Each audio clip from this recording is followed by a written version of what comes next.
யூனிஃபார்முடைய கண்ணியத்தை நாங்க காப்பாற்ற விரும்புறோம். யாராச்சும் உங்களை பத்தி தப்பா பேசிட்டாங்கன்னா அந்த கண்ணியம் போயிடலாம். அவர்கள் இறங்கி வரும் பொழுது 3 முறை இறங்கி போவது நம்முடைய கண்ணியம் இல்லைங்களா? காவல்துறைக்கு எப்பொழுதும் மரியாதை கொடுத்து ஒரு கண்ணியத்தை கொடுக்கக்கூடிய ஒரு கட்சி. நாளைக்கு ரோட்ல ஒரு ரவுடி காவல்துறையை பார்த்து பயப்படணுமா இல்லைங்களா? நான் மைக்ல சொல்றேன், காவல்துறை என்னையே அடித்திருந்தாலும் கூட இதையே தான் மைக்ல நான் பேசுறேன். யூனிஃபார்முடைய கண்ணியத்தை நாங்க காப்பாற்ற விரும்புறோம். காவல்துறை நம்ம கண்ணியம் இருக்கு. எங்காலும் கோஷம் போட்டு நாங்க விடல.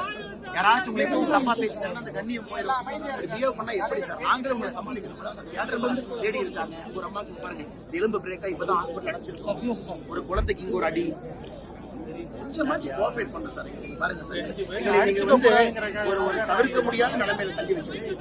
காவல்துறையோட கண்ணியத்தையும் காப்பாற்ற, அதே நேரத்தில் தொண்டர்களுடைய மரியாதையும் காப்பாற்ற இல்லைங்களா? எவ்வளவு பாருங்க, ஒரு வார்த்தை சொன்னா 5 நிமிஷத்துல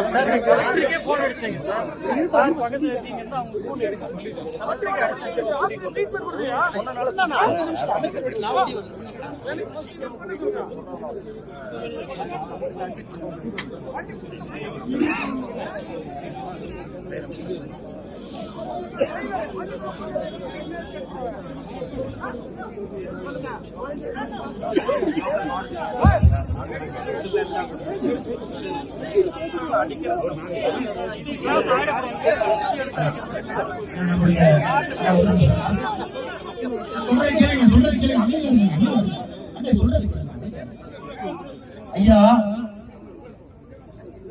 காவல்துறையில நாம் எதை இப்ப பேசினாலும் கூட அவர்கள் அணிந்திருக்கக்கூடிய அந்த காக்கி சட்டைக்கு ஒரு கலந்து இல்லைங்களா? அது எந்த மாற்று கருத்து? அதனாலதான் நீங்க எல்லாம் வரும் பொழுது காவல்துறையை பத்தி எந்த ஒரு கோஷமும் போட்டாதீங்கன்னா, நம்ம கட்சி காவல்துறையை மதிக்கிறீங்க, எந்த கட்சி மதிக்கிறீங்க? எந்த கட்சி மதிக்கும்? நடந்த சம்பவம் ரொம்ப ரொம்ப தவறு. எஸ்பி சார் அதான் சொன்ன சார், கூட்டம் அதிகமா இருக்கு, நீங்க அவங்கள்ட்ட சொல்லணும்னா ஒரு வார்த்தை போன் பண்ணா உள்ள இருந்து வந்து நாங்க சொல்லிருக்கோம். கொடுத்த நேரத்துக்கு வர்றோம், கொடுத்த இடத்துக்கு போறோம், கொடுத்த நேரத்துல வேட்புமனு தாக்கல் பண்றோம்.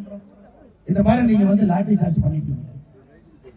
ஒரு காவல்துறை கண்காணிப்பாளரை இது போல் நாம ஒரு ரோட்ல நிக்க வச்சு பேசுறதே ரொம்ப தப்புங்க. கரெக்டுங்களா? அதனால ஒரு ரொம்ப நேரம் நிக்க கூடாது. ஏன்னா இங்க பாருங்க, அவர்கள் இறங்கி வரும் பொழுது 3 முறை இறங்கி போவது நம்முடைய கண்ணியம் இல்லைங்களா?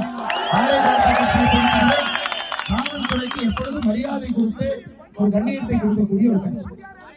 இன்னைக்கு காவல்துறை கண்காணிப்பாளர் வந்து எந்த சூழ்நிலை அது தெரிந்து நடக்கவில்லை. நாங்க அந்த நேரத்தில் 2 கட்சி தொண்டர்களும் அடித்துக் கொள்ளக் கூடாது என்பதற்காகத்தான் இருந்தேன். வேண்டும் என்று யாரும் செய்யவில்லை. அதே நேரத்தில் புரிஞ்சுக்க, நாளைக்கு ரோட்ல ஒரு ரவுடி காவல்துறையை பார்த்து பயப்படணுமா இல்லைங்களா?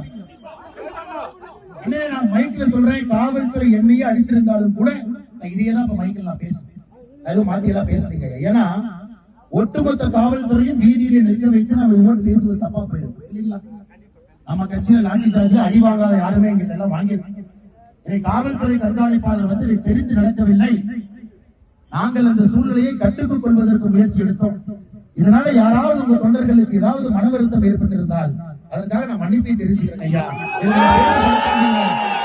கடமையை செஞ்சேன், என் கடமையை நான் செஞ்சேன். காவல்துறை அதிகாரிகள் கடமையை நான் செஞ்சேன்.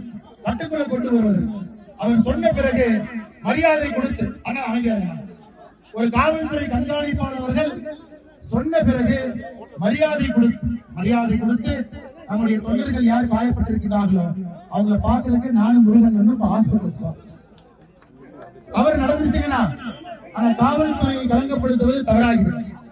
அவர்கள் வந்து இதை சொன்ன பிறகு கண்ணியமாக காவல்துறை அந்த கடமையை செஞ்சிட்டோம். நெக்ஸ்ட் டைம் இந்த மாதிரி பண்ணாதீங்கன்னு சொல்லிவிட்டு இருங்க. அமைதியா ஒரு அமைதியா ஐயா அமைதியா. செய்திகளை உடனுக்குடனும் துல்லியமாகவும் தெரிந்து கொள்ள சப்ஸ்கிரைப் பண்ணுங்க.